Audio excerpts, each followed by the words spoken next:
Bam. Welcome to PowerPoint Party. I'm going to go ahead and share my screen. And let's full screen this. Wait a minute. Oops, sorry, technical problems. Don't time me yet. Oh my God, I'm such a boomer. I'm not. You're okay. Okay. What happened? I don't know what happened there. Okay. Okay. So I am about to de-influence you for about 10 minutes and convince you why you should just stop buying so much shit. So you do not need all this fucking stuff. We are in this global crisis of overconsumption, and it's having a dire impact on the planet, its people, and us. Did you know that the US alone produces 12% of the world's trash? And each of us throws away 5 pounds of trash every single day. Now, you might be thinking, oh, well, I declutter a couple times a year, and, I just take all the stuff that I don't use and I donate it to people in need. What's the harm in that? Well, I have bad news for you. 85% of those donated clothes will end up in landfills. So, if you don't care about any of that, if you don't care about the earth, maybe you care about the impact on people. The countries that produce the least amount of trash suffer the most from global trash. I don't know if you know this, but richer countries like ours actually dump a lot of that excess trash into landfills in other countries. For example, this is a landfill in Ghana. Here's one in Indonesia. Here's one in Kenya. And there are just so many countries out there with this problem.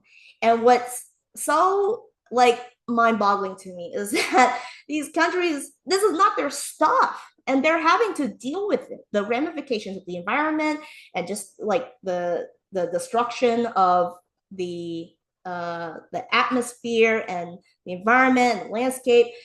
It's just horrible. I just feel horrible that these other countries are dealing with our junk. Not only that, not to mention all the sweatshops around the world that create the stuff that are criminally underpaid, abused. I mean, these places are not exactly known for regulations and safety measures and things like that. And if you don't care about that, maybe you care about your own body. Like all these factories, all this junk, all this pollution has a really just a real impact on our bodies, causing cognitive diseases, lung cancer, respiratory problems, liver failure, heart failure, fertility problems, diabetes, obesity, thyroid problems, hormone problems. Like it's a wonder, or is it any wonder, how these medical problems are on the rise? If you don't care about that and you're thinking, oh, well, I'm not having any of these problems, and it's just not something I'm dealing with. Well, stuff is also bad for your space. I know each of us have a cluttered space in our house where there's just way too much stuff, more stuff than anyone actually needs. And it's like a perpetual cycle, right? Because you can't find the thing that you need. So you go out and buy the thing only to realize, wait, you do have the thing. It's in the back of this cabinet. And then it just accumulates, right? And the thing is, stuff needs more stuff. I can't think of a single item where you don't need something else to be purchased. For example, a journal needs a pen, a laptop needs dongles and mice and cables and HDMI cables and stuff. Makeup brushes need makeup brush cleanser and makeup brush holder and organizer. I mean, this is why the Container Store is a thing and why it's a thriving company. And also, how much stuff do you freaking need? Skincare products. You know you only have one face. Clothes. You know you only have one body and there's only 7 days in a week. Shoes. You know you have just 2 feet. What do you need all these shoes for? Stuff also makes spaces harder to clean. I don't know about you, but I don't want to spend all of my weekend cleaning up. And the more stuff that you accumulate, naturally, the harder it is to clean. It's not rocket science. Havana, it's just one small thing. Yeah, so was everything else you purchase. It's all just one small thing. But the problem is you have that mindset and you don't think about, when you buy the thing, where does it go? Where does it live? How do you maintain it? And it just starts accumulating. Buying stuff is bad for your finances. Okay, think about that cluttered space and just think about how much money each thing costs. No, seriously, like look around your space and look at each thing and think about how much did all of this cumulatively cost me? And let's just throw out a number out here. Let's say all the stuff in your room right now equals about $1,000. It's probably more than that, but let's say $1,000. If you invested the $1,000 in the S&P 500 or a high yield savings account, over 5 years, you would have $400 extra just from fucking doing nothing, literally sitting on your ass, not doing anything, and you got $400 from that. So I feel like consumerism is almost this like, it's like a brother to capitalism. It's definitely an engine of capitalism, but it also robs us of the one thing that I think capitalism provides for us, which is a way to build individual and generational wealth. I mean, you think about all the crap we're spending, and of course, our generation, like millennials and Gen Z, and how they're depending on Klarna and Afterpay and all these like buy now, pay later companies. It's like it's diminishing our ability to own assets, build wealth, build savings. And I'm gonna drop a truth bomb right here. Just a warning. Right now is the cheapest your life will ever be. Because eventually, maybe you have kids. That's an extra cost. Okay, maybe you don't have kids. Your parents will age. They will have medical problems that you might sometimes need to pitch in. Oh, they got Social Security and stuff. That's fine. Well, you will have medical problems in the future. Like right now is literally the cheapest your life will ever be. Even if you are healthy, like rent is going up, housing prices are going up, inflation is going up, property taxes are going up, even if you own a house. Like right now is literally the cheapest your life will ever be. So I really, I know I sound like a mad woman on a soapbox, but I really want to slap this into people's minds and how, we've really got to be wiser with our money, myself included. Be the ant, not the grasshopper. So, what am I supposed to be living in constant fear, constantly depriving myself? Stuff is bad for your mind. And what I mean by that is that the stuff we have is driven by desire. We want the thing, we want it so bad, and we want to add to cart like right now. But the thing is, craving and desire creates constant suffering. Everything you own right now is something you wanted. So why aren't you happy? There's a cycle here. So you want the thing, and then you get the thing. Dopamine burst, and then eventually you lose interest in the thing. There's even a term for this that economists have, the law of diminishing returns. Who amongst us take our phone, or maybe we know someone who has done this, where we go and we are just constantly complaining about our phones.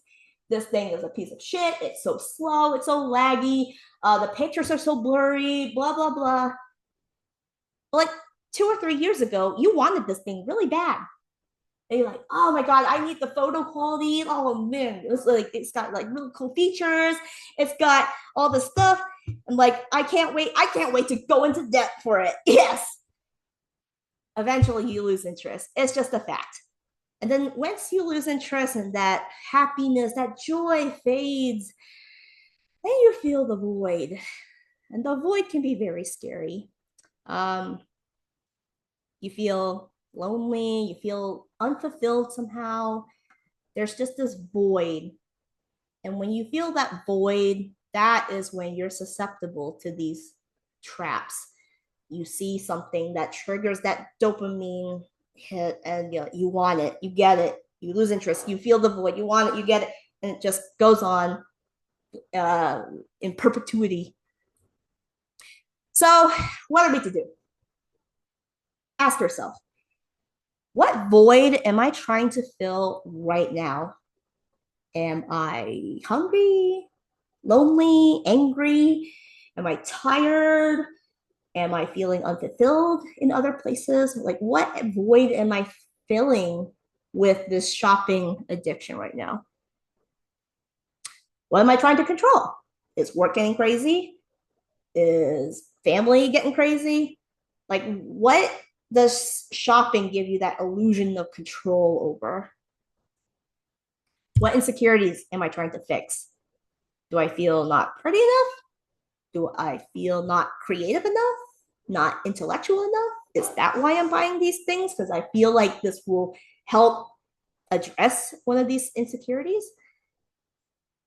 And also, were you fine 5 seconds ago before that desire even popped up?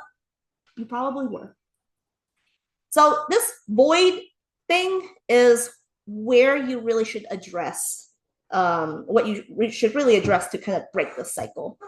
Because the void is that feeling of like unfulfillment, like that, there's that ennui, right?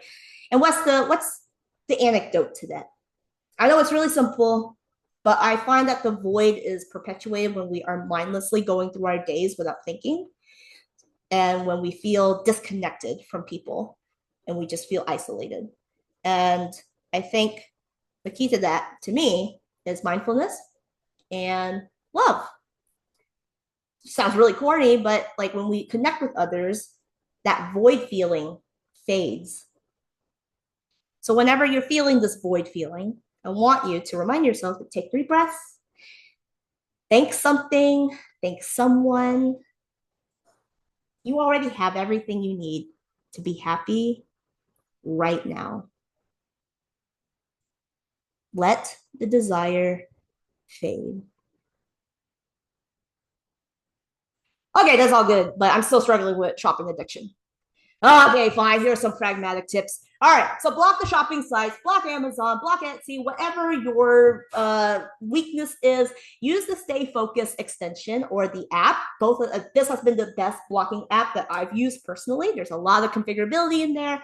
I would say just block it. Don't go to malls. Don't go to these places that trigger this.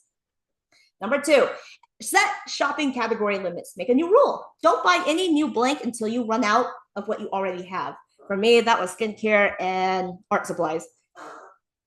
You can add to cart, but wait. Just wait a couple days. Come back to it. Do you still want that stuff? If you still, maybe you can add it to a want list. It can be like an Amazon list that you keep, or a list that you keep on your phone, or like in a notebook. And just go back and see, do I still want that thing?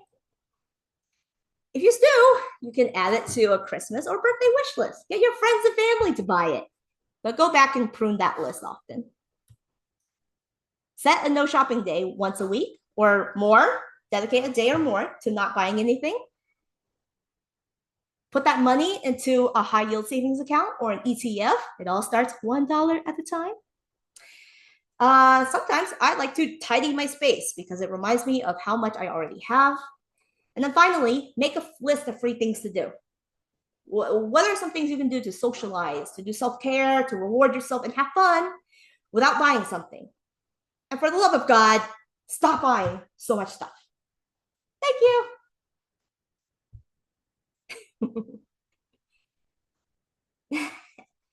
All right, let me get my stuff back here. Wow, 33 comments. Jeez. Great job. Great job. Yeah, there was an active comment section while you were going, so oh, we have plenty to say. Thank you. Yep. All right, and now we can start. Oh, let me stop the recording real quick. Pause it. It may just be. Okay. It Ooh. may just be me being. All right. Are we getting started now? I'll start my clock. All right. I am going to share a personal experience I had recently. I'm going to share what made my GDC successful. And for those who do not know what GDC is, this is the Game Developers Conference. This is basically the main industry event for the video game industry. This is where you go if you want to network. This is where you go to get industry insights. It's a really big deal to go to this event.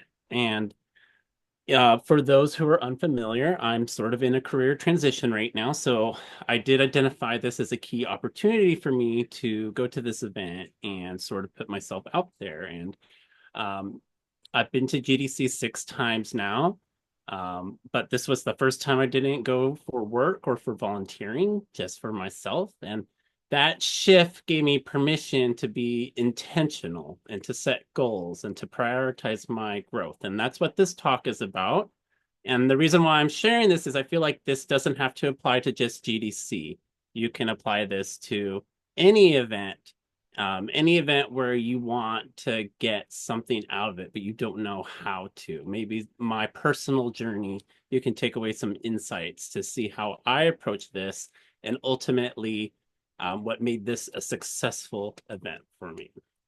Moving on. So some quick context here.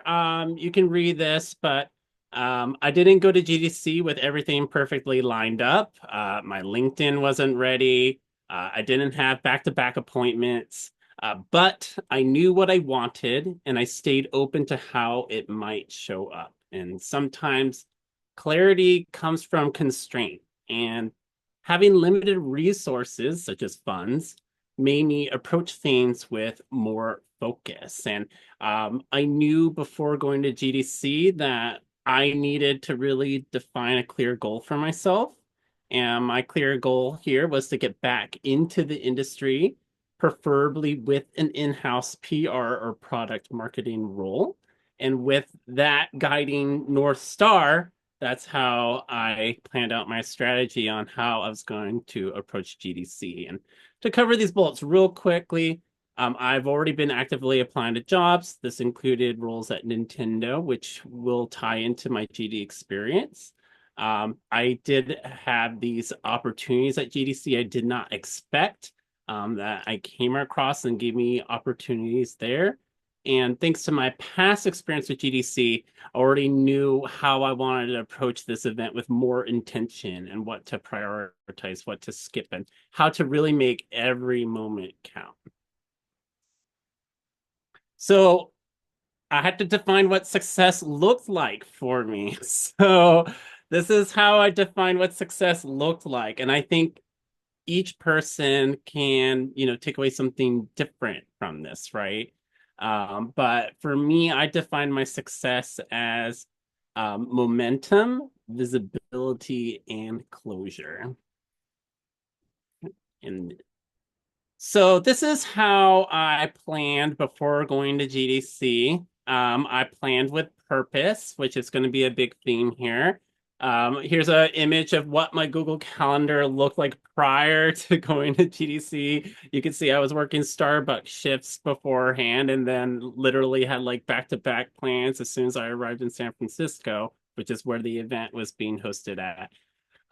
I prioritize panels, parties, and events based on the goal that I shared with you guys earlier.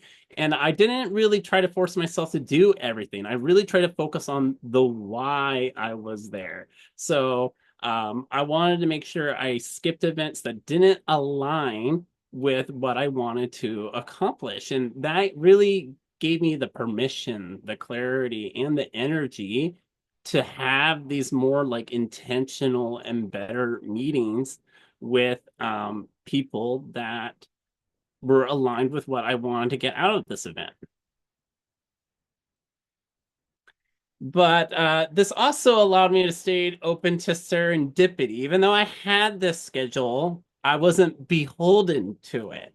If there was an opportunity, I allowed myself some flexibility here to be like, this is a more important thing that I have to do right now. And here are some really good examples. This image actually is a tweet from 2016. And this is when I was organizing a scholarship program at GDC, the same event that I ended up attending 9 years later in the present day. And back then, I was working with Nintendo of America to meet with our scholarship recipients. And one of those people who were our speakers, I happened to see that he was in the GDC app and attending this event. But I haven't spoken to him since I was organizing this scholarship program. And I thought, you know what? I'm going to reach out. This timing lined up perfectly with the roles I had just applied to the week before. This will really allow me to reconnect, rekindle that relationship, but also like really pick his brain now with like the new insights I have gathered since 9 years ago. I've grown a lot. And so now I can approach like what it is like working at his company with better clarity than I could before. But I also ran into another industry contact who I originally connected. This was a complete surprise. I did not expect him. I just saw him on the floor. I connected over his work. I was a fan of the Zelda Symphony, and he was the producer of it. And that's how we connected. And that was 13 years ago. And I happened to see him on the floor, and he now works for a gaming company. And his conversation actually gave me some really timely insight in the company I was actively interviewing with. Like I was in the middle of interviewing with, and because he was planning on bringing on this company as a client for his, and I found that very insightful. So sometimes the best outcomes aren't planned, they are acted on when you come across them. Um, I want to really touch on this for networking. I prioritize relationships, not transactions. And let me clarify a little bit here. One of the motivators for me going to GDC was I knew a Blizzard recruiter wanted me to connect, but we didn't even have any plans in place. So I was really honestly going to GDC on a whim. I had no idea I was gonna like meet this guy. I knew he was interested, but you know what I did? I made sure I reached out, I stayed visible, and that ultimately paid off. So I was just trying to like keep that relationship going, right? Like it wasn't just a one-time thing. And I'm really glad that ultimately he did reach out to me like in the middle of GDC and he was like, hey, I want to meet with you. And he gave me an update of what he was thinking. Beforehand, even throughout the event, I was using ChatGPT to clarify goals, refine my outreach, and prep questions. And I can definitely dive more into that during the Q&A.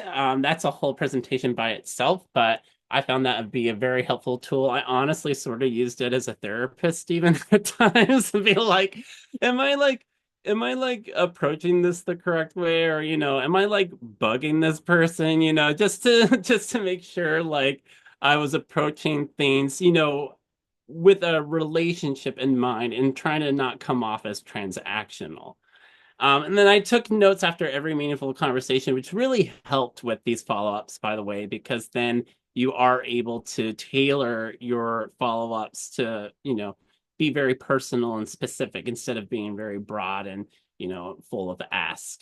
And then I even scheduled multiple rounds of tailored follow-ups the month after GDC, and this is still going on right now. I have like this whole plan, but it's all part of building this relationship. And in a saturated market like the game industry, I think visibility is key. I think it's be the squeaky wheel respectfully and strategically. Obviously you don't want to annoy someone to, where they're gonna not consider you as like someone they want to work with, but there is a way to approach this where you can still be on their radar. All right. A great thing about GDC was, I still had like this lingering, like, negative feelings about losing my past job. And I was able to reclaim my narrative during GDC because my former agency, the boss who delivered news of my departure, actually reached out to me personally to invite me to the mixer they were having at the event. And I was like, oh my God, this is so odd and weird and awkward. But I gave it some real thought and I was like, that invitation itself showed that I'm still someone that was worth keeping in the loop. And I decided that I would go to this mixer, and it ended up being a perfect moment to just reintroduce myself as the professional I've become. Like, I feel like even though I haven't been actively involved in the industry with a company since I left that agency, I still have been growing as a professional. I've still been staying on top of industry trends, and I was able to showcase that during the mixer. And I want to highlight here that sometimes growth means showing up anyway and owning your presence in the room. This ties back to the visibility thing. If you can keep yourself visible, then people are aware that you're viable, which I'll tie in with a feature slide. All right, so what I didn't do, and that's okay. I didn't have LinkedIn ready. I really wanted LinkedIn ready. Like, trust me, I was bummed I couldn't do it, but I had life got in the way. I couldn't finish it. I did update it after GDC, but I didn't get to do it before, and that's fine. Um, and I didn't attend every party and panel, and that's also fine. I prioritize, for example, I end up talking to my Nintendo contact for like over an hour, which I did not expect it to last that long. And I missed a panel that I wanted to go to that was about the current industry and finding a job in it. But you know what? I viewed this opportunity to reconnect, and my relationship with Nintendo is more important. And I don't regret it. And I didn't walk away with a job offer, and that's okay. I still left with traction, clarity, and renewed motivation that I is continuing to benefit my job hunt right now. And I am getting interviews. So I feel like this is helping me out in the long run. All right. My main takeaway about GDC or any networking opportunities, it isn't about doing everything, it's about doing what matters to you. Um, this ties back. You need to have well-defined goals, and this will allow you to be proactive, intentional, and to stay on the radar. Okay. And then a quick slide about what I'm still thinking about. I'm thinking about networking. And I've noticed that with networking, it's the most successful networking is rooted in genuine curiosity. And what I mean by this is like, don't approach people asking for a job. It's useful to actually approach them and be like, hey, I really admire the work you're doing.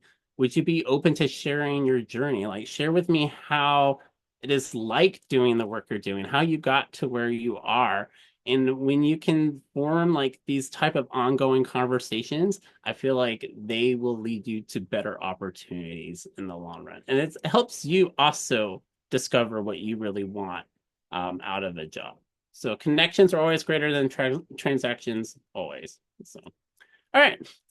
Thank you for being here. I have no big pitch and no flashy wrap up. This QR goes to my LinkedIn if you want to scan it. If anyone wants to take themselves off mute and do a little clap and applause, yay! All right, thank you. Thank And you for letting me. Which is a bit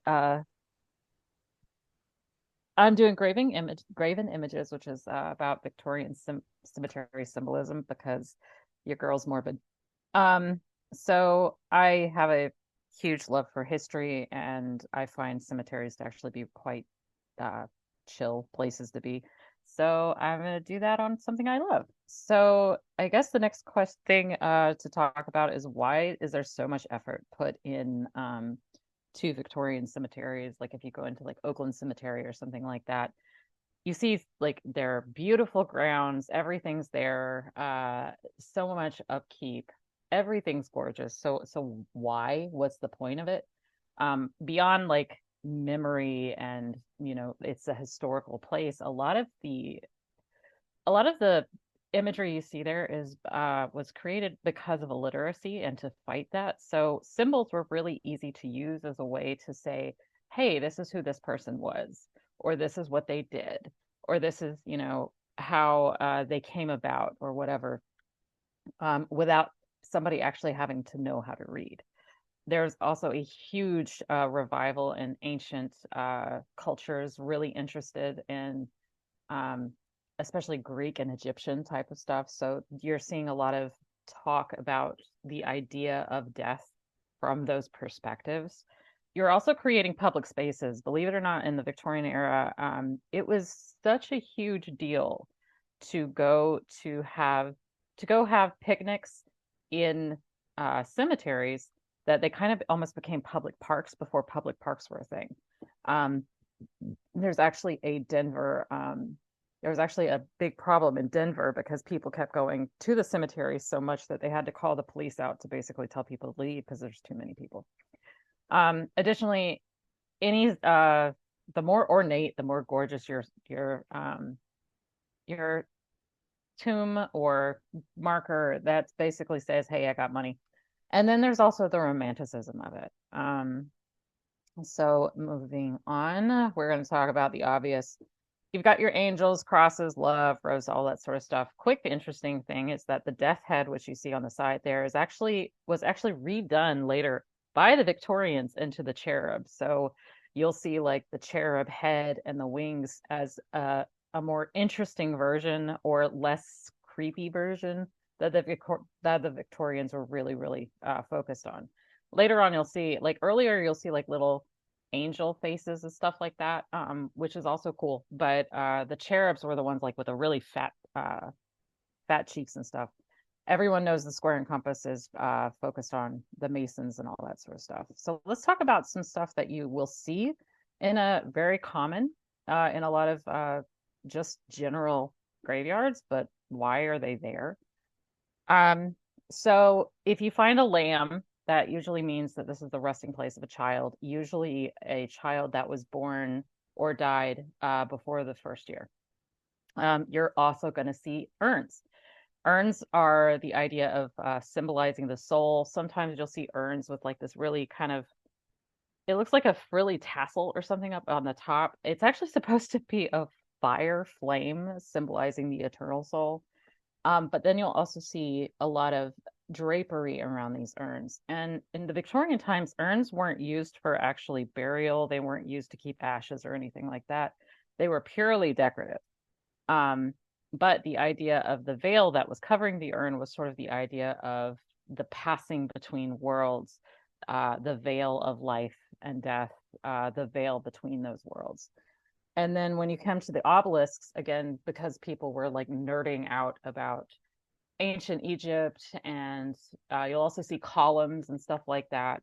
This is basically nerds culturally appropriating things because they thought it was cool. But then there was also a really interesting thing that happened where after a while you had people going, "Oh, my obelisk is bigger. Oh no, my obelisk is bigger." And then you got this shit going on at the Luxor. Where they actually showed this is the Luxor in France. It's one of the actual pieces of Egyptian columns that was brought, I believe, after Napoleon showed up. But this was done for World AIDS Day. So the whole idea was that the obelisk has always been phallic, but actually it's supposed to represent, an actual still ray of the sun, like a ray that has been caught in time, which I always thought was kind of cool. Then you've got stuff like chest tombs and tables. Whenever you see the chest tombs, I promise you that the bodies are not in the actual tomb bit, they're under it. A lot of people worry that, oh no, if I look in there, I'm going to see bones, bro. No, that's not an issue. The tombs are plates that are on top, which have the epitaph of, whoever was there, buried there. Often were used as tables, like makeshift tables during the Victorian times for these large picnics that they'd throw.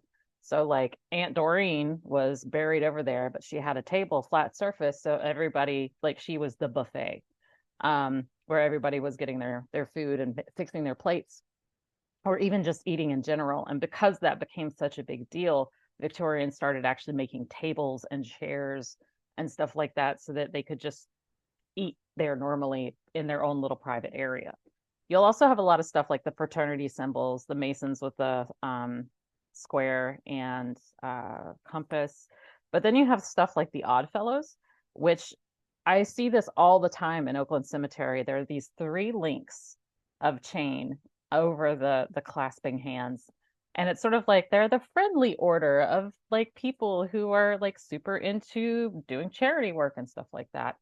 I've actually read in some places that they sort of,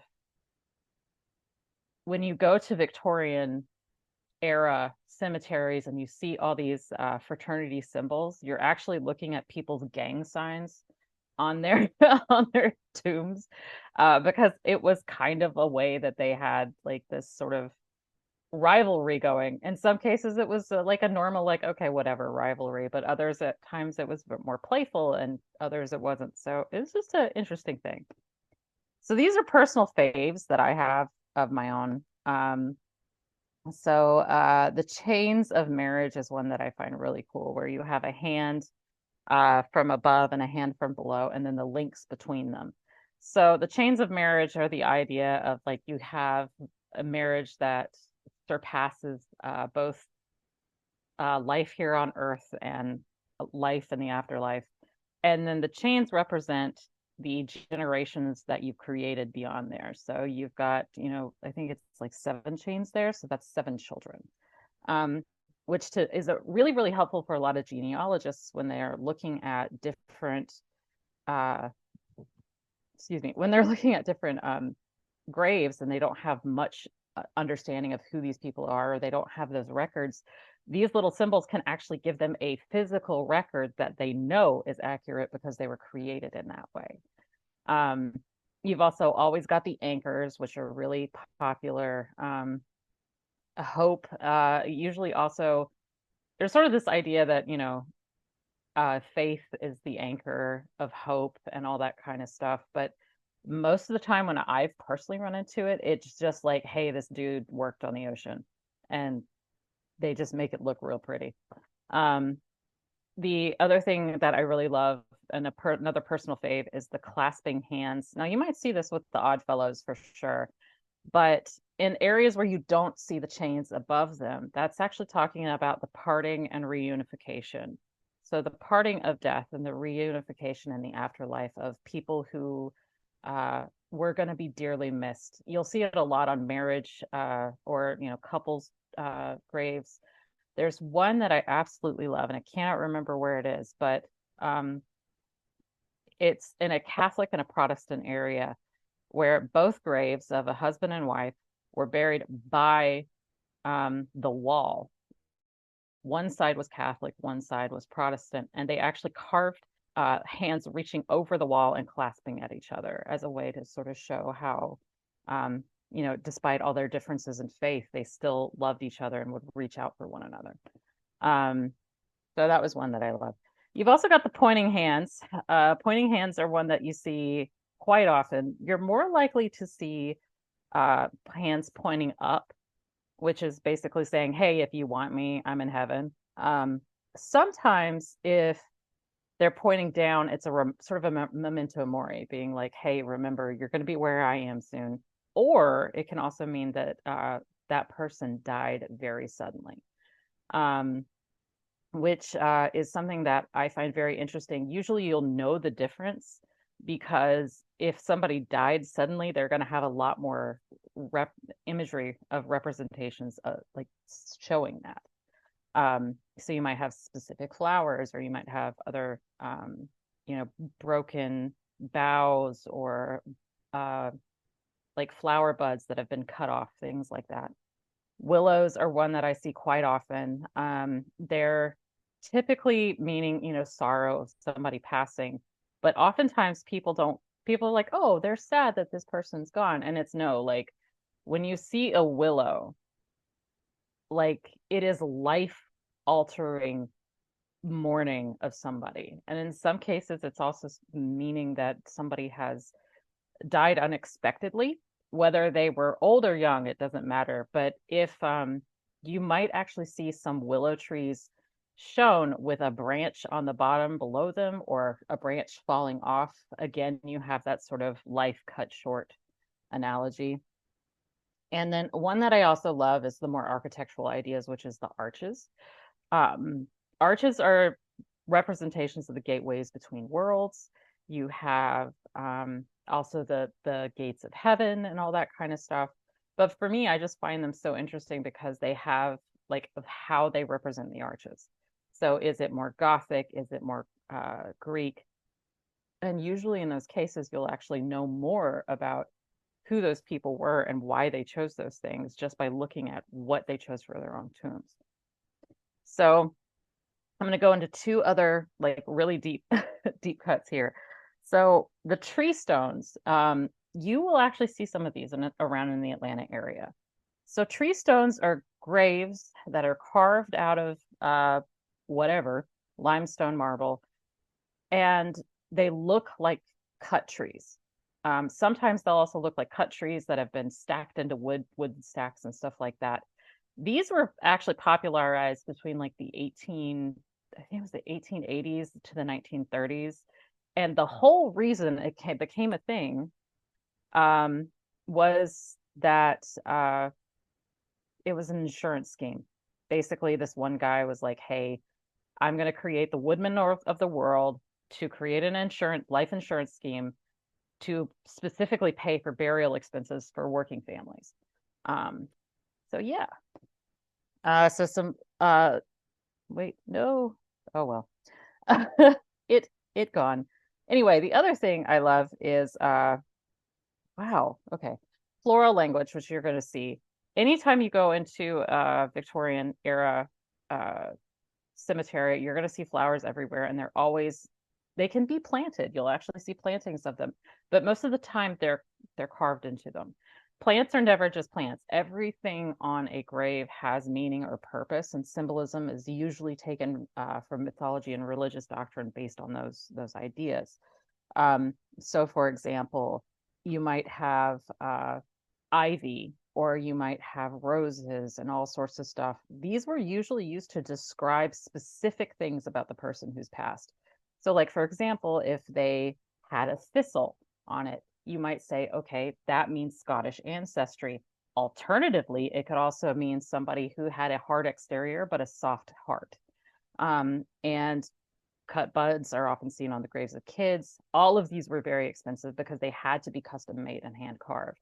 But they are also some of the most beautiful pieces that you'll see in these places. So looking a little closer here, we've got clover for the Trinity. Ivy is one that you'll often see all over the place, which is longevity and fidelity. And in addition to that, you'll also see things like lily of the valley. And I believe these little bulbs here are actually bluebells that have just been worn away, but bluebells, symbolizing the bells of the church and stuff like that. So it's just one of the ways that you can, one of the things that you can do when you go into these places. So in conclusion, please visit your local historic cemeteries. They're really cool. Oftentimes, if you go online, you'll find things like scavenger hunts for different gravestones and stuff like that that are free to find. So thank you. Ryan. Go for it. All right. Hi, folks. I don't know all of you on this call, so I'll introduce myself for those who don't know me. My name is May. I use they, them pronouns. I have known Havana and a bunch of the gang for a couple years now. And today I'm going to talk a little bit about how to be an activist while the world is on fire. Also, a fun fact, this meme is 10 years old. I realized that when I was looking it up and I was devastated. So yeah, we'll talk a little bit more about that. First, let's talk about where everyone is right now. So pick your character. You only have 3 options. You have anger, fear, or overwhelm. Hopefully you are not in one of these, but if you are, my goal today is to get you to this very badly photoshopped version of the dog, where you feel like you can actually do this and you can go through and move through those feelings of anger, fear, and overwhelm into a state of sustainable action is my goal. So let's set some context. Maybe you don't know, but the world is on fire. Chaos is the point, though. I think that's something that I really want to focus on. For those, again, who don't know me, I'm trans, and there's been a lot of things happening in the political and social world that have been a little stressful. And I've had multiple people in the past month come up and just be like, "Are you okay?" And this is kind of the presentation I want to talk about because, like I mentioned, chaos is the point. This is actually something that is hard to remember when you're in the moment, but the Trump administration specifically deliberately uses a tactic called shock and awe. It is actually something that is used during wartime, and it is a tactic that is well documented as a way to push through policy. So basically, you're trying to rapid fire all these different problems at someone, and it's really hard to respond when you're being hit with multiple bullets versus just the one, right? So using a game example, because Erich was talking about gaming and I formerly worked in the game industry, think about it as like, one final boss. You can manage that. You can prepare for it. You can go back, you'll revive, you can go back in and actually complete the challenge. But if you have 50 final bosses and a countdown timer, it's a little hard to fight any one enemy effectively and get anything done. And the way I like to put it is, just quoting Mehdi Hassan here, it's about numbing us. It's about making the public not able to keep up. And it's about making journalists not able to keep up. And this is especially important when we talk about specifically political and social issues, because the way that we get our information as the general public is we try to rely on people who are much more educated and who are in the weeds of things to inform us. But if these people, like journalists, don't know what's going on, how the hell are we supposed to know what's going on and do our best to keep up, right? So I think the first thing that I would recommend is really understanding your brain. I just had a conversation with someone I'm mentoring recently where he was talking about how whenever he's faced with stressful information, all he wants to do is run away. And I said, "Hey, that's super normal." And he was like, "That's normal?" And I was like, "Yeah, don't you know about the fight, flight, freeze?" And he said, "No." I was like, "Right, because you're a high schooler. Sorry, this is this is not something everyone knows about, but something that, especially as you grow older and if you know a little bit about psychology, is when we feel helpless against a threat, we actually physically will shut down to protect ourselves. It's often called the freeze response. This is something that happens whether or not we want it to happen, and it is not our fault if it happens. It's actually a parasympathetic nervous system that activates when we're facing an overwhelming threat. It's built into us physically because if we were facing a lion, it's much more likely that you will survive if you freeze rather than run, because you can't outrun a lion. So when you're actually facing an overwhelming threat, your brain tells you you shouldn't do anything because that's supposed to protect you. And like Naomi Klein says, it's designed to make you curl up into a ball and give up. So they're trying to hijack your brain and hijack your body into going to this freeze state and not doing anything. So again, I want to be really clear when we're talking about this. Don't blame yourself because this is super normal, but I know you don't want to stay in that state because that sucks. Who wants to be depressed and staring at their phone on TikTok all day? Nothing against TikTok, just you want to do other things with your day like eat and sleep. So I really want to talk us through how do we get to this action phase, right? The first thing I want to say is you have to listen to your body. You have to listen to what you're hearing, and then you can process that. But before you process, you have to actually sit back and listen. And sometimes it's hard for us to listen to something and process afterwards. And instead we try to do both at the same time. But listen, process, and then you actually move. So when I'm talking about this, how are different ways you can listen? How are different ways you can process? You can physically ground yourself. You can process with other people. Another way that I like to do something is if I'm feeling super overwhelmed, like I'm going to be moving in the next couple of months, there's a lot that has to go into that. And my anxiety gets going and I'm like, oh God, that's so much stuff I have to do. I'm just not going to think about it, which is not helpful, right? Instead of, actually saying, well, okay, this is overwhelming because I don't know where to start. And instead of starting with that blank page, even just writing down, I don't know where to start. This is the next steps to my plan. So writing out your plan and then actually acting on it is super important. So let's talk a little bit more about how do you move into this sustainable action plan? I think what's really important to mention here, and I'm going to be using a lot of kind of physical activity and exercise metaphors here, is this is a metaphor, or this is not a metaphor. This is a marathon, not a sprint. There we go. And the main reason I want to talk about that is because you're one person among billions. Take a chill pill. You're not that important in a nice way. It's impossible for you to fix everything by yourself. I think it's very easy, especially for folks who are activists or who do advocacy work, to think that you can fix the world's ills. You can't. I'm going to be super real. It's really more effective for you to focus on less than or equal to 3 causes that are really important to you for whatever reason. Maybe they're personally, you're impacted by that. Maybe, you know, a family member or a friend is personally impacted by that, and really focus on depth and sustaining your focus. And I think another part of that is that you can't just be a political object or advocate. You're a complex person with needs.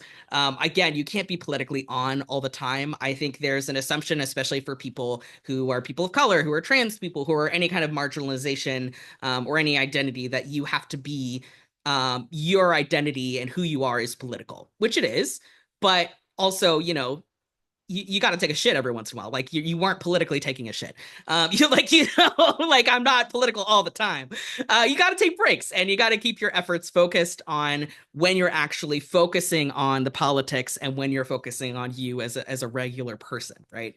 I think it's also important here to just say you have to be slow and steady with your effort. Again, using a physical exercise metaphor, you have to start small and stay consistent. I'm not expecting you or myself to go into the gym and be able to just absolutely crush a 500-pound bar. Like, that's not going to happen, right? But if you're really small and say like, hey, I'm going to lift 5 pounds today, and then next week I'm going to lift 10 pounds, and then the week after that I'm going to lift 15 pounds, just really building yourself up to it, but staying consistent. That's what's important.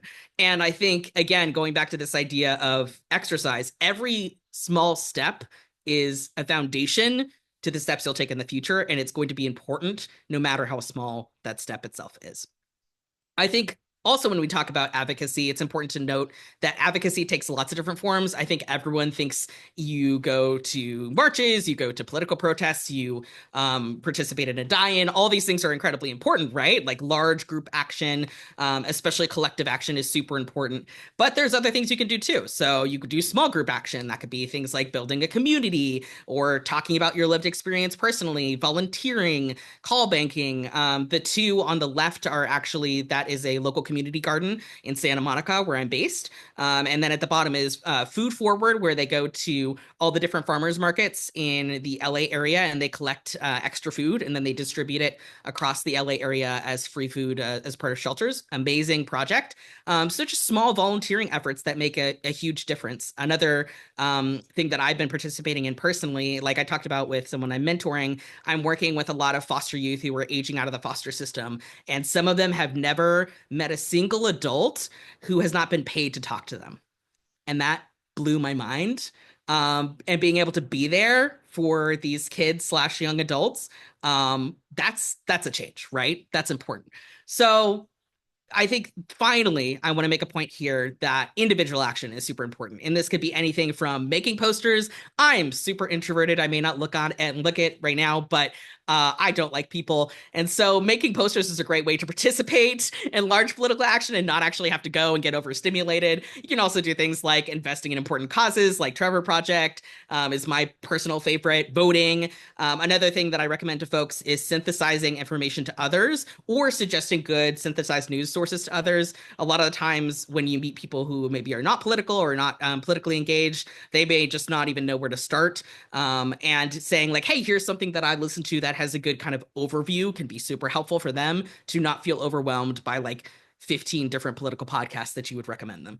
Another thing I would also note is just calling politicians. Although, as someone who has worked as a political intern, please be nice to the people on the phone. They are not paid, and they have to be there 8 hours a day answering calls about all sorts of different things. So please be nice if you're going to call your politicians.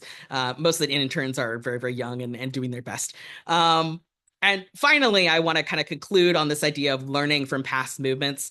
I think something that a lot of people on this call can probably understand is freedom has never been free, but I think not in the more right-wing America sense, but freedom has never been free in the sense that you're never guaranteed your human rights by the government. You have to rely on your community, not the government, to support you. And I also want to note here that we all stand on the shoulders of giants, even to be here on this Zoom call today.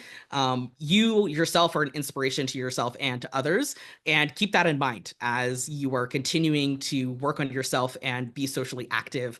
I think it's also important here to focus on what you can control. Again, you can't fight 50 final bosses by yourself.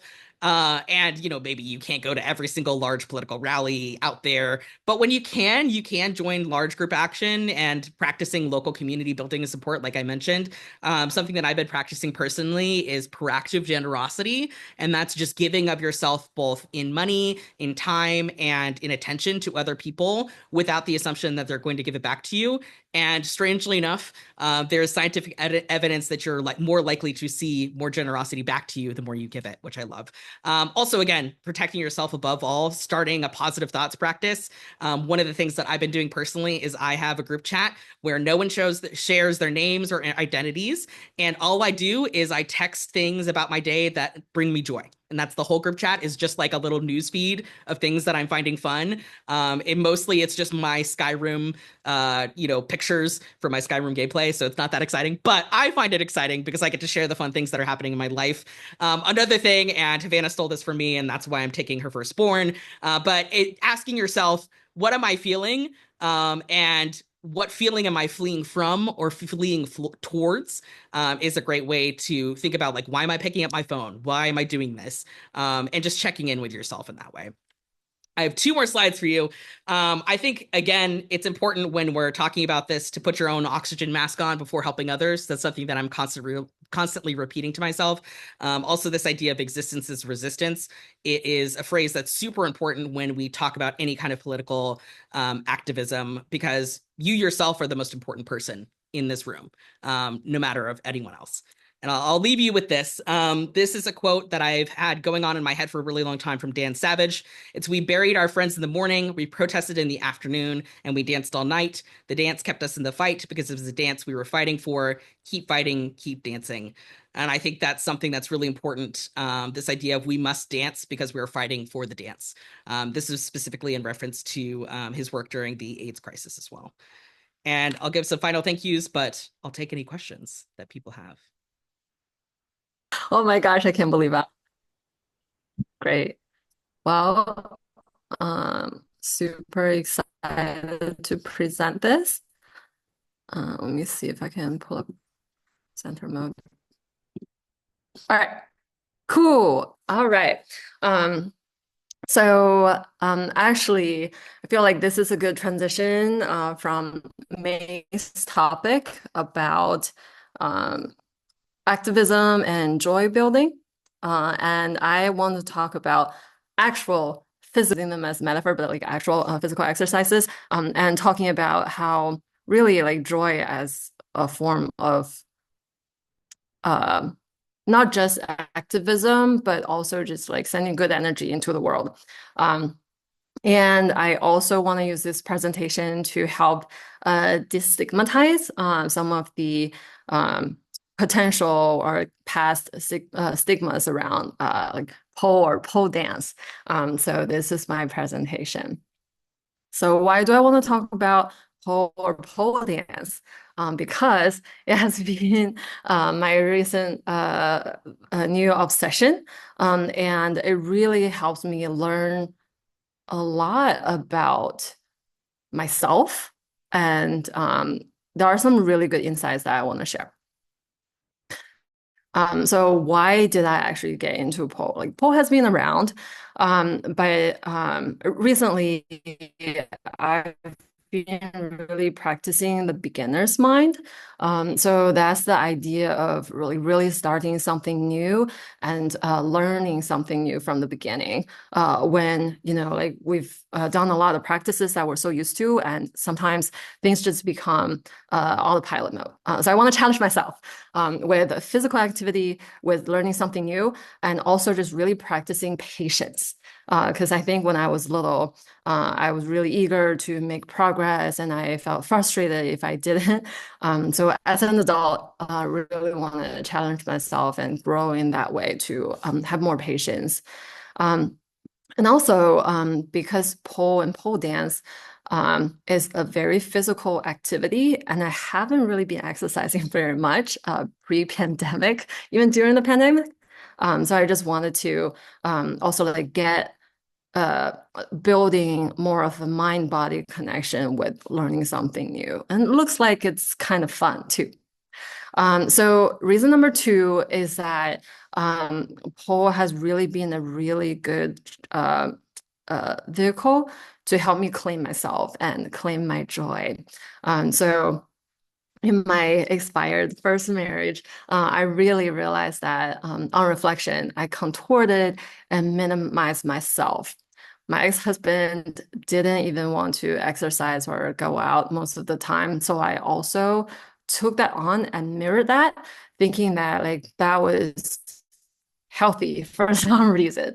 But really reflecting on who I really am and really wanting to get in touch with what brings me joy. I want to get out there and move my body and just really getting back into exercising. And also number three, why did I choose pole versus other dances too, is that I do have my limitations, which I'm terrible at remembering choreography. So I definitely tried different dance classes too, and those were super hard.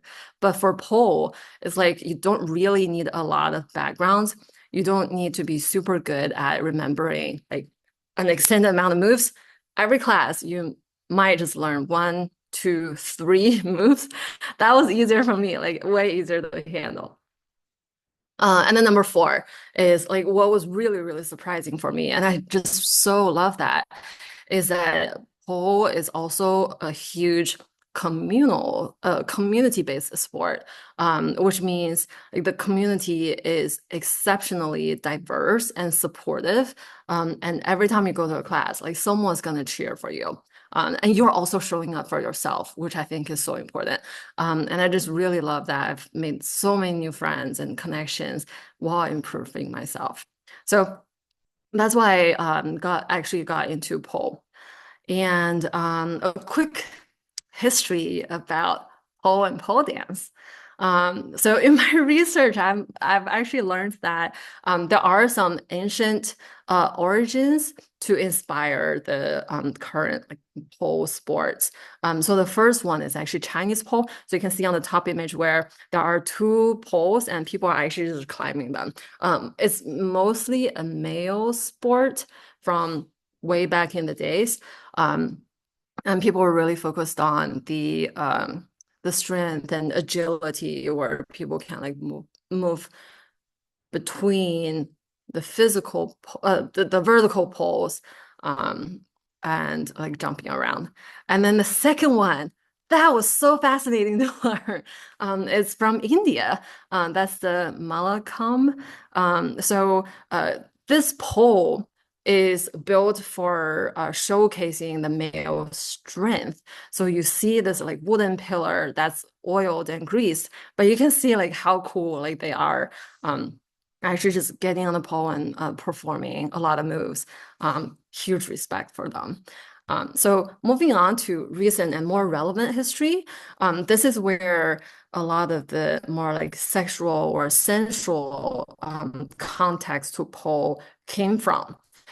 So in the 1920s, the traveling circuses actually started this dance called hoochie coochie dance. So it's more sensual, and there were a lot of women wearing less clothing, and their main goal is to attract male observers and audience. Of course, that was a hit.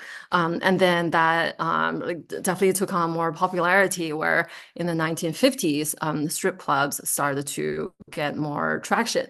And that's where strip dancers performing in strip clubs started to be called strippers. So like that's where that came from.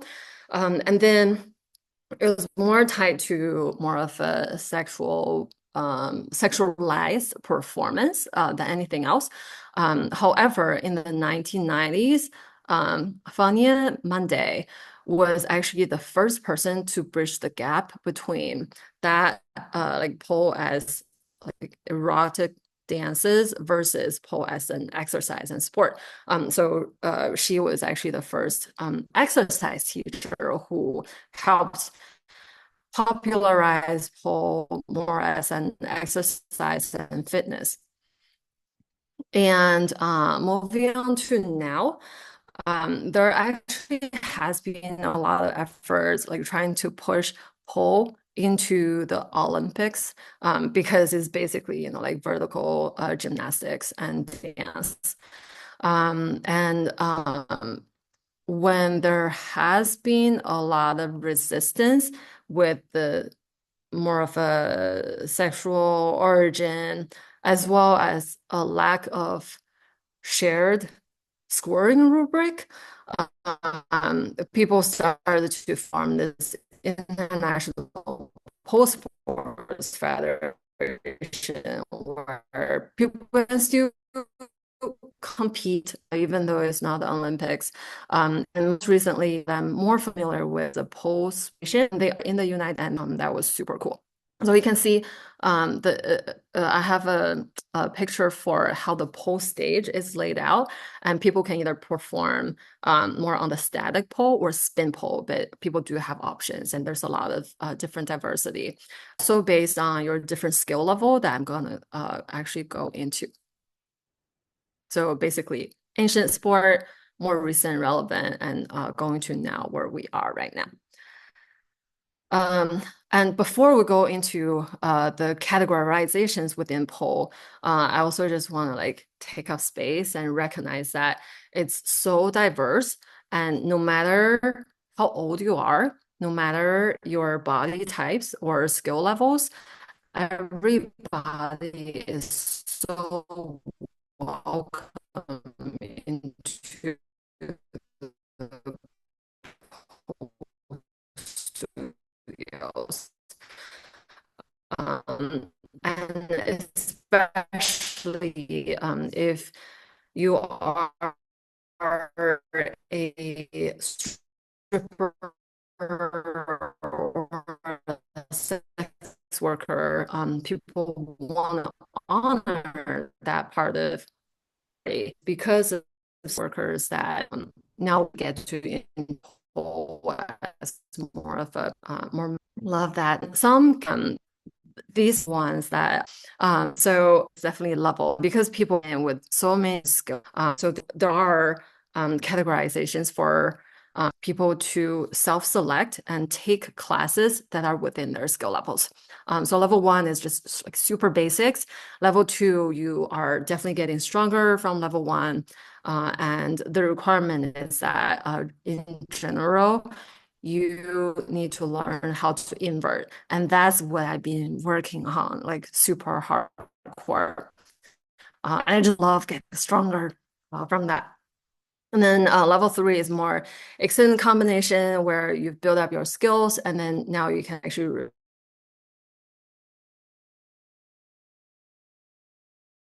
No. Oh no! She got too good. She left No. us.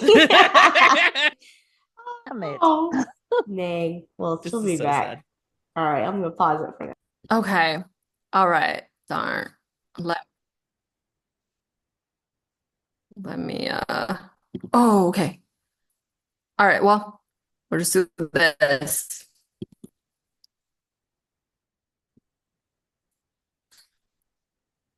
Sorry, Canva newbie. All good. Okay. Okay, we're back. So yeah, so there are different levels, and there are also different types of classes that you can take. Oh, wait, hold on. My video. I am so bad at this. How do I turn on? Oh, all right, cool. Are we back? Yeah, you're much Yes. better. Mhm. Yes. Okay, cool. So basically there are different levels, and there are also different types of classes too. So there are tricks classes, choreography, which is my nemesis. But definitely looking to challenge myself now. There are also a lot of conditioning classes, which I've been getting a lot stronger because of the conditioning classes. And then different setups, just for like general knowledge. The pole is actually spinning, so there's more beautiful shapes in a 360-degree that like people can see. And also like there's something called the flying pole. So you actually hang the pole, and then it's like way less stable and more spinny. And what's interesting is that there are also different materials for pole. So metal ones are easier to like slide up and down. That's more of a standard. There are also silicone poles for more grabbiness. Sometimes people need that extra friction. And also just random objects on the street where it can support your body weight. People use that as pole as well. More of a public service. And the next slide, a typical class. This would be the expectation. This would be the reality a lot of times. But for the most part, each class that I have taken, 4 to 15 students, 1 to 2, and it feels long, but it like passes by so fast because you're like moving around. A lot of times, good music, fun lights, and filming is actually encouraged because just like any other sport, you want to review and then you get better. Or you can just, pat yourself on the back that you did something that's really good and you caught it on video. And I do post a lot of videos of myself because I feel like that's really empowering myself and other beginner type polars. So typically, there's actually a lot of time spent on warm-up exercises. So your muscles are actually warm and you can actually support all the exercises that you do and minimizing injuries.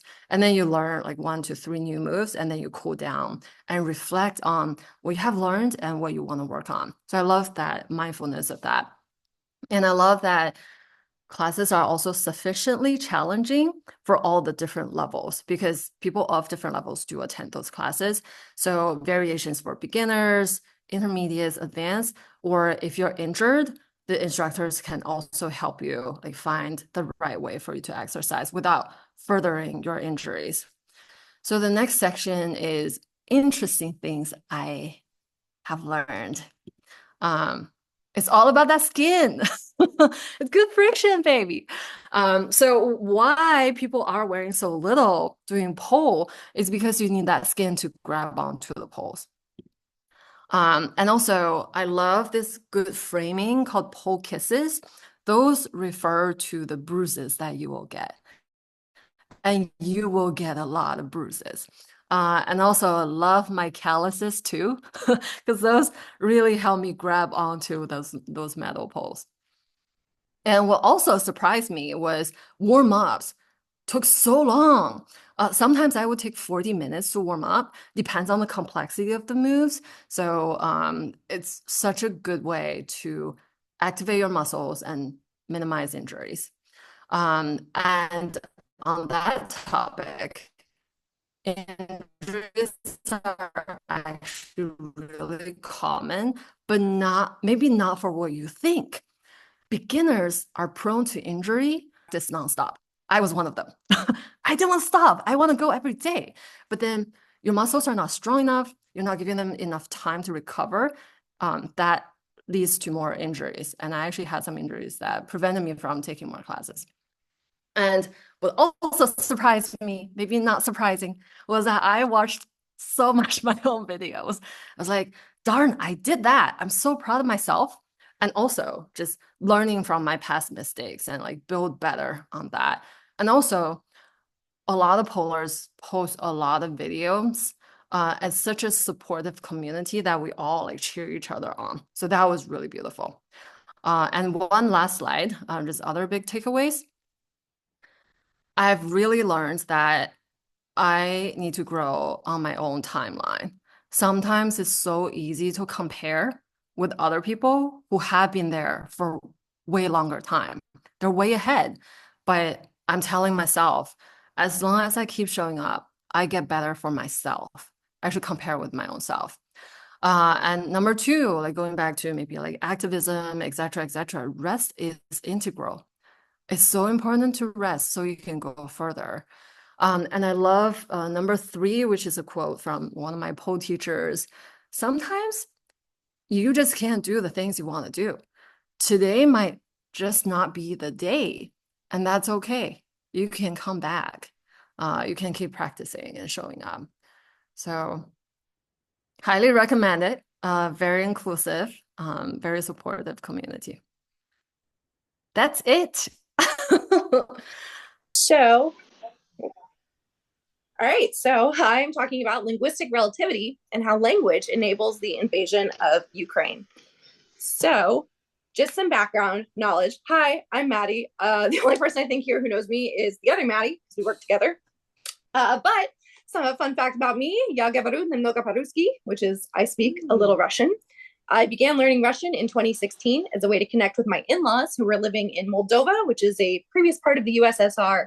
So my in-laws are native Russian speakers. My ex-husband is a native Russian speaker, and they don't speak English. So I was trying to find a way to connect with them.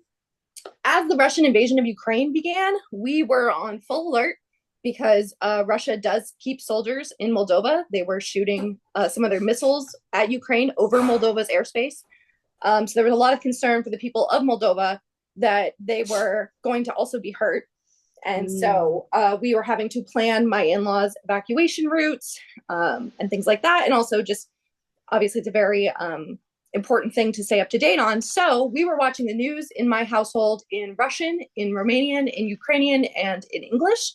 And as somebody who was learning Russian, I noticed that there were different ways that the news in Russian was spoken depending on which country it came from. And I don't mean like the positive spin in which it had or which side it was taking. It was literally the language being spoken. There was a difference. And then in college, I took a linguistics course where I learned the academic language for the phenomenon that I was seeing. So that's what we're going to talk about, starting with that phenomenon, which is linguistic relativity, also known as the Sapir-Whorf hypothesis. This is kind of a misnomer. Basically, the idea is that the language that you have and the language that you speak is the language that you think in. So you are restricted by the language that you have. And that is how you're going to process the world. So I'm sure a lot of us are familiar with Romance languages, which are very gendered. Every noun has a gender, like in French, we have la fleur for the flower and la pistolet for the gun. And so what do you, as a person who speaks French your entire life, and sort of internalize about what does that mean about flowers? What does that mean about guns? What does that mean about men? And what does that mean about women? And let's make that a little simpler. We don't have to make it quite so broad as gender interpretations, but we are all English speakers, so we use Roy G. Biv to talk about colors. Obviously, there are other colors. We have brown, white, black. That's not on here. But in general, we have a sort of simplistic red, orange, yellow, green, blue, indigo, violet. Those are the colors. This is blue. This is also blue.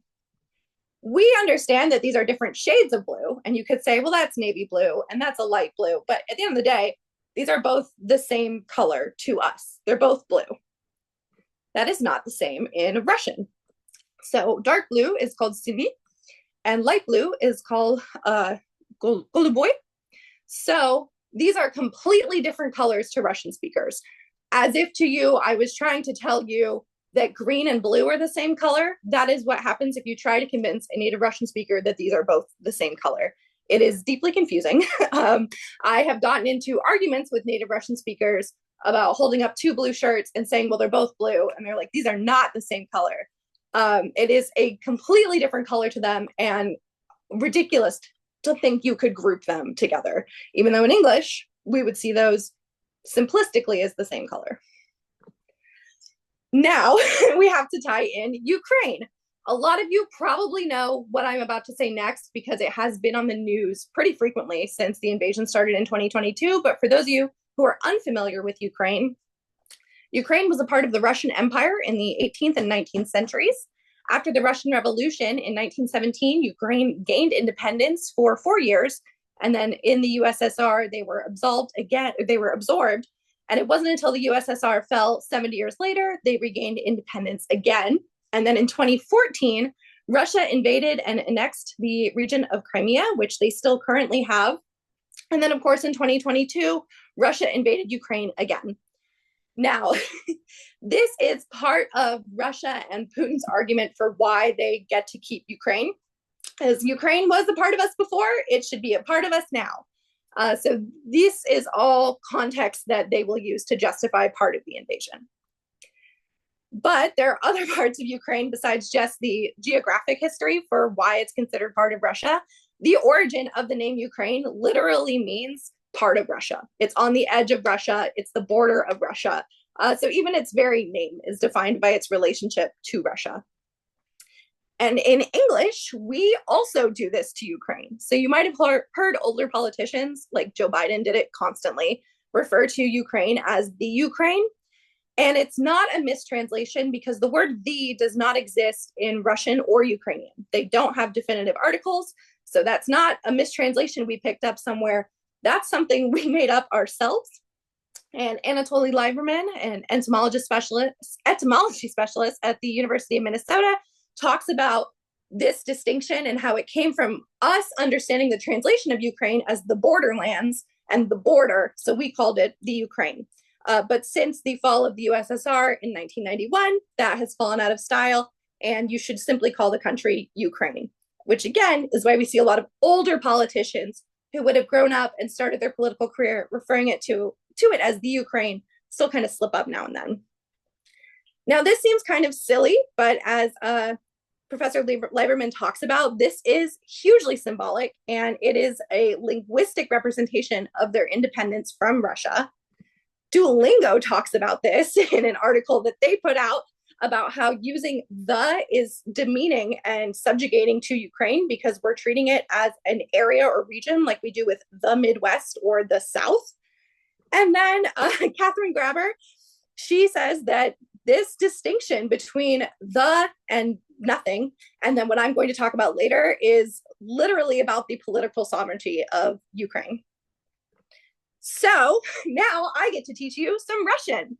The debate here is "Na Ukraini ili v Ukraini," which is how do you say in Ukraine? So a quick Russian lesson. There are two prepositions we're going to talk about. Na is considered the word on, and v is considered the word in. So you can say things like "Ona v magazini," which is she's in the store, or "Ona na stole," which is she is on the table. They also, though, make the same distinction that we do in regions. So like I said, the Midwest, the South, those aren't really defined areas. And so you can say "Я живу в Америке," which is I live in America. It is very distinct. The United States is a border. It's a country versus "Я живу на юге," which is I live in the South. I'm here in Texas. The South could mean many things. It's sort of a broad, not really a strict region. And it's not incredibly well defined. So Duolingo has another description in case mine was not super helpful for you, but you use "v" for a place that has a recognized border, like a city or building, and "na" for territories without borders, like fields and dependent regions. So how do we say I am, how do we say I am in Ukraine? Or it depends who you ask. If you live in Russia, you are taught to say "Ya na Ukraini," which views Ukraine as an unspecified piece of land with no clear boundaries. If you live in Ukraine, you are taught to say "Ya v Ukraini," which views Ukraine as an independent nation with hard set boundaries. This is the exact same language, saying the exact same sentence, but with incredibly different political contexts. So why do we say different things? Again, Duolingo at the beginning of the invasion put out an article talking about how grammar can be political. And Duolingo specifically will teach you, if you take the Russian course, to say "v Ukraini," because Russian speakers who have sympathies towards Ukraine deliberately use "v," and those who minimize Ukraine's right to statehood use "na." On the other hand, we can look at an educational website called Gromota, which is a language learning website, literally founded and run by the Russian government, in which they ask the same question, which is correct, "v" or "na." And in there, they say that the modern literary norm is "na Ukraini," which we know isn't true because the people in Ukraine right now are saying "v." But the article goes on to say that the literary norm cannot change overnight due to any political process, which is their way of brushing it off and saying, well, we're not going to change centuries of grammar just because this country thinks it's not a good idea. You can even see this in our politicians. So President Volodymyr Zelensky, who is the president of Ukraine, when speaking Russian, says "v Ukraini." And then President Vladimir, I just realized I wrote President Vladimir Putin, who is the president of Russia, says "na Ukraini," again, diminishing Ukrainians' right to independence. And Graber again says that this is Putin arguing that Ukraine's sovereignty is a historical fiction, and he is underscoring his point by referring to events happening not the Ukraine. So let's bring it back to linguistics. If you are a native Russian speaker who was born and raised in Russia, then for your entire life, you've been taught to refer to Ukraine with the na preposition. How would this influence your beliefs about Russia's claim to Ukraine or about Ukraine's claim to independence? If unconsciously the language you've used your entire life degrades and subjugates a nation, would it make it easier to justify yourself an invasion? The Sapir-Whorf hypothesis implies that because of this intrinsic imperialism in grammar, it makes sense how unbothered Russians were initially with the invasion. Obviously, there's a huge asterisk next to that. It would be silly to say that this invasion happens because of prepositions. It would be incredibly irresponsible to blame all of the violence on grammar. Obviously, there were other things going into the invasion of Ukraine. Like I talked about before, Russia believes that this is their territory, this is their land. They had it once and they'll take it again. There was also a big movement in Russia where they believed that they were denazifying Ukraine. Ukraine does have an alt-right movement, much like the United States had, I want to say back in like 2016. It's definitely not comparable to where we are now. But back in 2016, when you think about like the Charlottesville March, that kind of thing did happen in Ukraine. It wasn't quite as large scale. It's a smaller country. But Russia took that and said, well, look, there are Nazis running Ukraine. We're doing the right thing. And we're going to go in and we're going to kick out all the Nazis. Totally ignoring that the president is Jewish. So again, it's not just about the prepositions, but you can use this hypothesis to say, well, this could have been a factor. This could have been one of the contributing reasons to why it was so easy and unopposed to invade Ukraine. If you, your entire life, have been subconsciously sort of taught to view Ukraine as lesser than and part of you. So even if you don't believe in linguistic relativity, because it is just a hypothesis, it's still time to change the prepositions. I think I maybe am the only Russian speaker in the chat, but if you speak Russian, don't use na, use v, because regardless of the debate over the Sapir-Whorf hypothesis, the Ukrainian people have made it clear which preposition they prefer. And like every other nation in the world, Ukraine deserves the same sovereignty and respect, even in grammar. If you can say v Россия, which is in Russia, or v America, which is in America, you can say v Ukraini. And just like English speakers had to drop the from Ukraine, Russian speakers have to drop na. And this is where I would ask if there are any questions. Also, my work cited, I worked very hard on. All right. Stealing my thunder. Another thing is that It's a good segue. yeah, it's a great segue. I was going to say that one of the cool things that I recently learned was that it looks like humans might not have actually evolved the idea of blue as a color to be able to see it until we were at certain points. So if I recall correctly, we weren't really able to see the color blue until somewhere around the time of or understand what the color blue actually meant until sometime around I want to say late ancient Egypt. So Whoa. yeah, I forgot where I learned this, but I think there is a culture or a group of people in Africa who group green and blue together. Mm-hmm. Yeah. Okay, let's let Julia present. All right. Julia, go.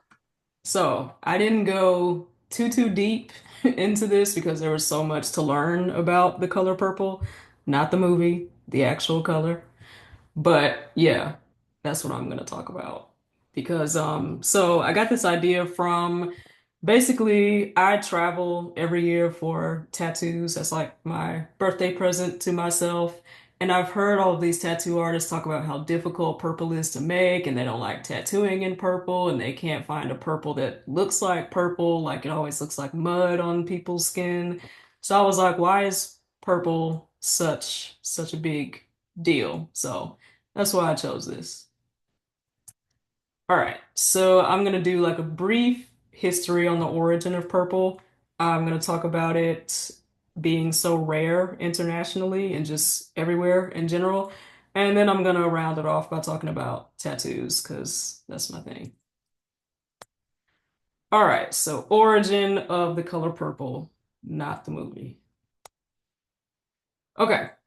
So I learned today that the color purple originated from the Phoenicians actually grinding up these spiny snails that they would find in the Mediterranean. So basically, they would excrete this mucus from the snails, and that's how they were able to make the dye. So they couldn't get it from berries because berries would just look like mud, basically. It didn't age well in the sun. Same with like grapes and dye, same issue. So they were able to get like this really bright, rich purple from these sea snails. But of course, that was pretty intensive. If you couldn't swim, you weren't going to find too many of them. But the Phoenicians were known for seafaring. So between the Mediterranean, they were pretty familiar with going in the ocean and getting these snails. So it took like 10,000 of these snails just to make 1 gram of the purple dye. So it was worth more than gold. So if you've ever heard like royal purple or even royal blue, royal indigo, that's where it comes from. So because of this intensive process, it was so expensive. And even in like 4th century Rome, only the emperor was allowed to wear purple. So it was such a status symbol. All right, so going international. First thing I did when doing this deck was looking up how many national flags actually have purple in them, and it's actually only two. So these two, this is Dominica, which is a pretty tiny island, and if you look at the parrot there, it has some purple in the feathers, and then Nicaragua has it in the rainbow, and that's it. Out of like 195 nation states, those are the only two that actually feature purple. And I'll go back one for like the timeline for when purple actually starts to show up. So as you can see, the Phoenicians, they were like the only place to get purple from. And it was called Tyrian purple because it was from what's today is called Tyre, Lebanon. So it was like Tyrian purple, and it was their main thing. And I think Phoenicia was known as like the land of purple because that was their thing. So moving forward. All right, so real quick, I'm gonna get into Sailor Jerry and On the Color Purple, not the movie. All right, so Sailor Jerry is basically the godfather of American tattoos. He brought tattooing from Japan over to the US, mostly tattooing sailors in Hawaii. So that's where he gets his name from. So folks come from war, they wanted to get some keepsakes of anchors or mom tattoos of the hearts, which were pretty like the foundation of American traditional tattooing. But he was also pretty competitive for tattooing. He wanted to be the main dude people came to for tattoos. So he was the first one to actually create a purple pigment ink that was not only safe to tattoo in the body, but would heal and not look like shit later on. So there was a bit of an ink war going on because he was like, I just want folks to come to me for all their tattooing needs. So I want to offer like these special colors that they can't get anywhere else. And purple was one of those colors. So he was tattooing a bunch of military dudes like in the 1920s and 1930s. And he really pioneered tattooing in the United States. So where's Sailor Jerry? So question for you all. Does Julia have a purple tattoo? What do you guys think? Yes. Yes, I do. So right here on my shoulder, I have some purple ink in my falcon there, and I also have it on a wolf down here. So I was like, I have to get purple to honor homie Sailor Jerry. And if you noticed, I have all of these little villains throughout the presentation, and that's because they all feature purple. So fun fact, Disney, lots of cartoons love to use purple for their villains, even some video games too. So that's it. Oh my god, amazing.